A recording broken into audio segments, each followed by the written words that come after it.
Hello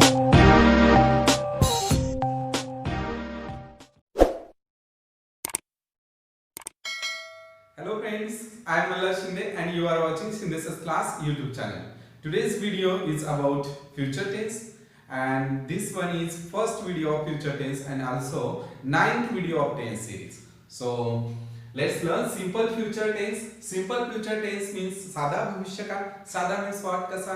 दिसायला साधा का? No. Simple future tense means ज्याप्रमाणे साधा वर्तमान काळ आहे सिंपल प्रेझेंट टेन्स आहे देन सिंपल पास्ट टेन्स आहे like that means sentence construction and sentence pattern is the simple and we can say we use V1 and V5 forms of words there, so that's why we say to it is simple future tense. And simple future tense we are going through the definition and then examples, and then we will frame a nice sentence pattern from this definition and sentences about the simple future tense. So look here is the definition. We are going through the definition. In the future means भविष्य काळामध्ये, which actions will be happen with often and regular. ज्या actions नियमित वारंवार घडणार आहेत किंवा वारंवार घडणार आहेत नियमित घडणार आहेत that actions त्या actionचा tense is simple future tense. Means in the future which actions will be happen with often and regular, so that actions tense is simple future tense. Means friend in the future मध्ये काही actions नियमित घडणार आहेत नियमित होणार आहेत वारंवार होणार आहेत त्या actionचा जो tense असेल in the future मध्ये तो असेल simple future tense. Now I wrote some examples here. Look these examples. I will try to explain it. Try to understand also. First example is I shall listen a story. I shall listen a story in the future. Me ghost I can. Me ghost I can. I shall listen a story. Then we shall listen a story. आम्ही गोष्ट ऐकू. कधी? भविष्यामध्ये, उद्या परवा दिवशी. Simple पद्धतीने सांगितलेलं आहे. जे सेंटेन्स पॅटर्न आहे तो पण सिंपल आहे, सांगेल मी तुम्हाला व्यवस्थित तो.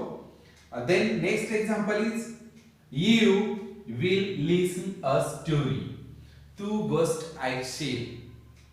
You will listen a story. तुम्ही गोष्ट ऐका. Now here is plural and then singular. Okay, then he will listen a story. तो गोष्ट ऐकेन. She will listen a story. ती गोष्ट नाही. ती गोष्ट म्हणजे अमुक प्रकारची गोष्ट नाही. ती means she. For example, Sita. She will listen a story. ती गोष्ट ऐकेन. It will break a toy. आता इट कोणासाठी आपण यूज करतोय? इट फॉर एक्झाम्पल एक चाइल्ड आहे, त्या चाइल्ड साठी आपण इट यूज करतो. सो इट विल ते मूल. It will break a toy. ते मूल कदाचित खेळणे मोडेल. They will listen a story. They means हा प्लुरल फॉर्म आहे सब्जेक्टचा किंवा प्लुरल सब्जेक्ट आहे. आता या ठिकाणी दे मीन्स ते म्हणजे अनेक लोक किंवा ते विद्यार्थी, त्या व्यक्ती, ती माणसे गोष्ट ऐकतील. So in those sentences we understand these sentences are the simple future tense sentences, or we can say examples. Here friend, ज्यावेळेस I subject असेल and V subject असेल त्यावेळेस आपण जे या ठिकाणी ऑक्झिलरी वर्ब आहे फ्युचर टेन्स मध्ये जे यूज करतो ऑक्झिलरी वर्ब ते आहे shall. And otherwise बाकीचे जे सगळे सब्जेक्ट आहेत त्यावेळेला आपण will यूज करतोय. will. लक्ष द्या. मग I and V साठी आपण will यूज करू शकत नाही का? करू शकतो. कधी करू शकतो? If there is a certainty. there is a fixed things will be happen. There is a certainty. ज्या वेळेस निश्चितता वाढेल, निश्चित गोष्ट घडणार आहे, डेफिनेट गोष्ट घडणार, definite some actions will be happen, त्यावेळेस आपण इथं विल पण यूज करू शकतो. बट अदरवाइज ज्यावेळेस सेंटेन्स तयार करतो आपण आय शाल, we shall, and then you will, he will, she will, it will, they will. So या प्रकारे सेंटेन्स असतील. ऑक्सिलरी वर्ब जे फ्युचर टेन्स मध्ये असतो तो यूज करतोय आपण, हे लक्षात घ्या. I shall, we shall, and then you will, he will, she will, it will, and they will. आणि इथे पण will येऊ शकतो, कधी येईल ते मी तुम्हाला सांगितलंय. So after these definition and these examples, we will definitely frame or build a sentence pattern of simple future tense. How that? So sentence pattern of the simple future tense is here. Subject then shall be according to the subject.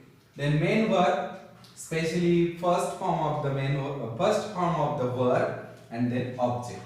Means subject असेल, कर्ता असेल, त्यानंतर shall be according to the subject, कर्त्यानुसार shall be असेल. Then main verb असेल म्हणजेच V1 असेल, first form of the verb असेल वर्तमान काळी, and then object असेल. ठीक आहे. फॉर एक्झाम्पल I हा सब्जेक्ट आहे, I घेतल्याच्या नंतर shall हे त्याला जोडून येईल, auxiliary verb according to the subject and with the simple future. So I shall read a book, he will read a book. वर्बचा फर्स्ट फॉर्म आहे, first form of the verb and then object आहे. Then second rule असा आहे, for the first person we use shall after the subject and after the second or third person we use will. Means जर first form असेल सब्जेक्टचा, first person subject असेल, first person, so first person जर subject असेल तर आपण शाल use करतो भविष्यकाळी रूप त्या ठिकाणी, अँड जर सेकंड पर्सन किंवा थर्ड पर्सन सब्जेक्ट्स असतील तर त्या ठिकाणी आपण विल यूज करतो. For example I and we साठी आपण शाल, अँड बाकीच्या सर्व जे सब्जेक्ट आहे you, he, she, it and they, त्या सर्वांसाठी विल यूज करणार. Then third rule is after the shall will we use first form of the verb in the simple future tense. हो, आपण first form of तो वापरतो verbचा after the shall will in the future simple future tense. Now next. So friends, next rule is in the simple future tense if we use shall will at the start of the sentence. जर simple future tense मध्ये आपण जर shall will हे सेंटेन्सच्या स्टार्टला use केलं, start of the sentence, then it will become verbal question, तर तो आपला येस नो टाइप क्वेश्चन तयार होईल किंवा वर्बल क्वेश्चन तयार होईल. कधी? जर शाल विल आपण सेंटेन्सच्या स्टार्टला यूज केलं. म्हणजे थोडक्यात वर्बल क्वेश्चन करण्यासाठी आपल्याला शाल विल जे अकॉर्डिंग टू द सेंटेन्स असेल किंवा अकॉर्डिंग टू द सब्जेक्ट असेल ते जर आपण सुरुवातीला यूज केलं सेंटेन्सच्या तर आपल्याला वर्बल क्वेश्चन मिळते. फॉर एक्झाम्पल सेंटेन्स आहे Sachin will throw a ball, Sachin will throw a ball. मग वर्बल क्वेश्चन कसा तयार होईल? Will Sachin throw a ball, पहा Sachin will throw a ball, verbal question होईल will Sachin throw a ball, आणि मग त्याचं उत्तर आपल्याला येस नो टाइपने देता येईल. फॉर एक्झाम्पल आपण yes he will throw a ball असं देऊ शकतो किंवा यस ही विल, त्यानंतर no he won't throw a ball किंवा नो ही वोंट असं पण देऊ शकतो. सो विल नॉटचा हा कॉन्ट्रॅक्टेड फॉर्म आहे वोंट, हे लक्षात घ्या. तर आपल्याला याप्रमाणे वर्बल क्वेश्चन तयार करता येईल. याप्रमाणे कोणतेही वर्बल क्वेश्चन तयार होतील. त्यानंतर आपल्याला जर WH क्वेश्चन तयार करायचा असेल तर आपल्याला WH वर्डचा सुरुवातीला यूज करावा लागेल, आणि जे सेंटेन्स आपल्याला आन्सर पाहिजे ते आपल्याला क्वेश्चन मध्ये येऊ देता कामा नाही. फॉर एक्झाम्पल सेंटेन्स आहे काय की will Sachin throw a ball, हे वर्बल क्वेश्चन आहे. आता याच्यापासून WH क्वेश्चन तयार करायचा आपल्याला. Will Sachin throw a ball, आता WH क्वेश्चन कसा तयार होईल आपला? तर what will Sachin throw, what will Sachin throw, आणि याचा आन्सर काय असेल या क्वेश्चनचं? तर Sachin will throw a ball. काय थ्रो केलं त्यांनी? A ball. म्हणजे व्हॉट विल सचिन थ्रो या प्रश्नाचं उत्तर Sachin will throw a ball असं असेल. आणि सेकंड क्वेश्चन अजून एक करू शकतो आपण, what will Sachin do, what will Sachin do, आणि त्याचं उत्तर असेल Sachin will throw a ball. हे पूर्ण उत्तर येईल त्याचं, थ्रो अ बॉल हे याचं उत्तर येईल ह्या क्वेश्चनचं, आणि याचं फक्त अ बॉल असं उत्तर येईल.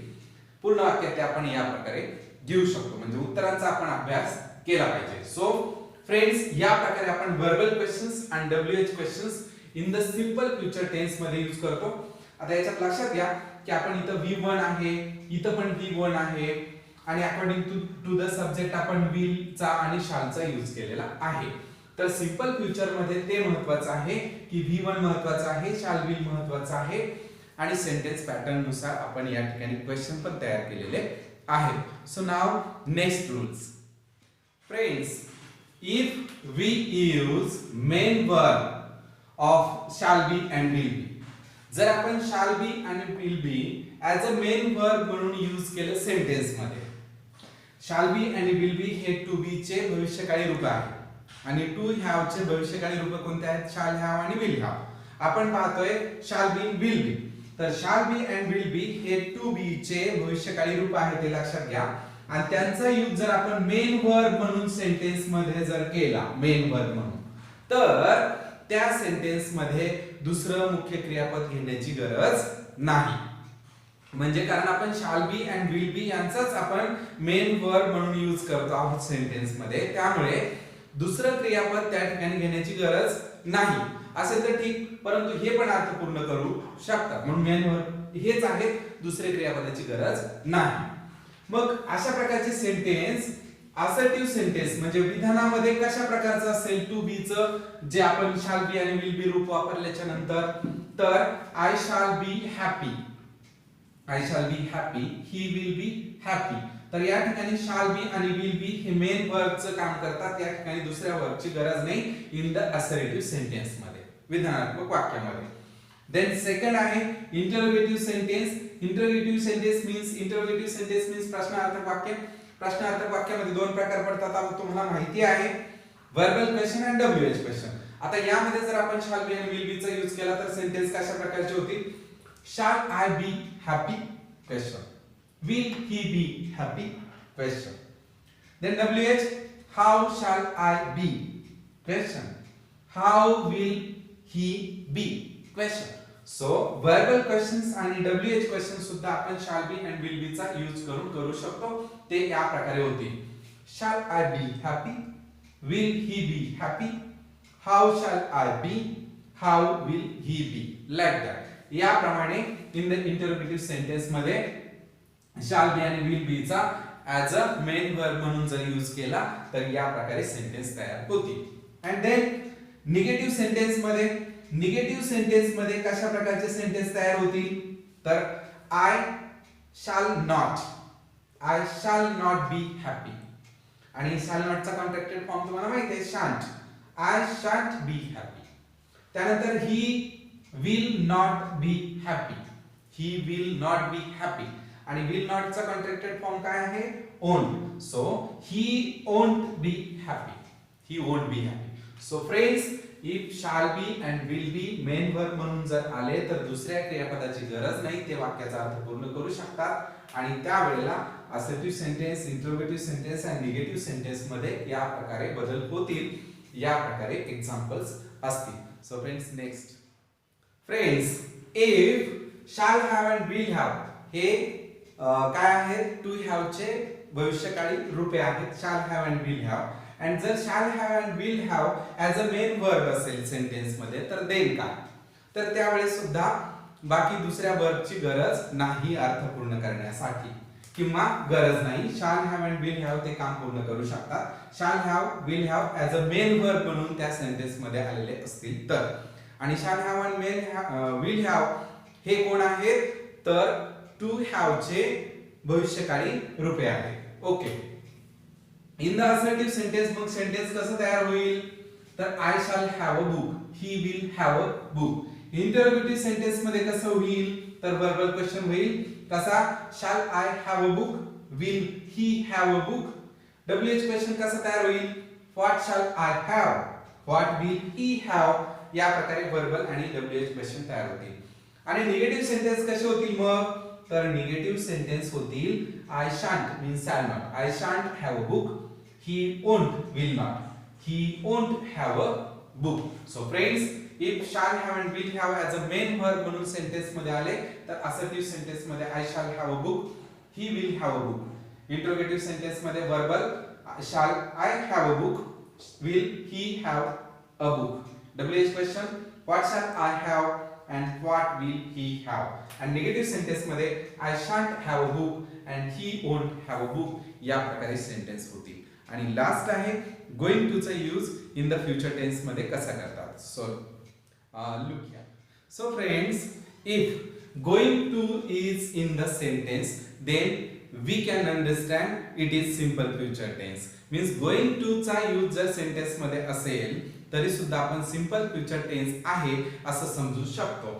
Going to for nearest future, जर नजीकचा भविष्यकाळ असेल, नजीकचा एकदम जवळचा एखादी कृती आपण लगेच करणार असू तर त्यावेळेस आपण गोइंग टू चा यूज करू शकतो आणि नजीकचा भविष्यकाळ आपण मेन्शन करू शकतो.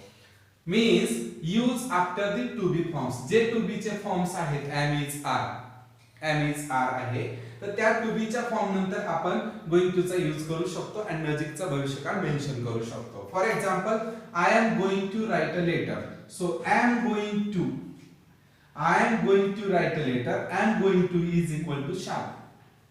shall च्या ऐवजी I am going to हे काम करत आहे. So I am going to is equal to shall means I shall write a letter च्या ऐवजी I am going to write a letter for नजीकचा भविष्यकाळ नियरेस्ट फ्युचर मेन्शन करण्यासाठी. Like that, he is going to write a letter. या ठिकाणी सुद्धा is going to हे काय काम करतं, will चं काम करतो. हा काम करतो will चा. he will write a letter.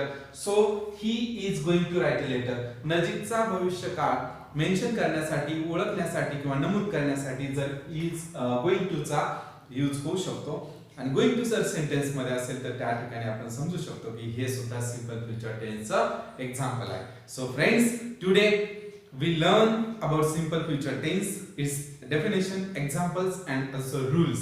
So if you like this, then share, subscribe and like to my channel. Thank you. Keep watching.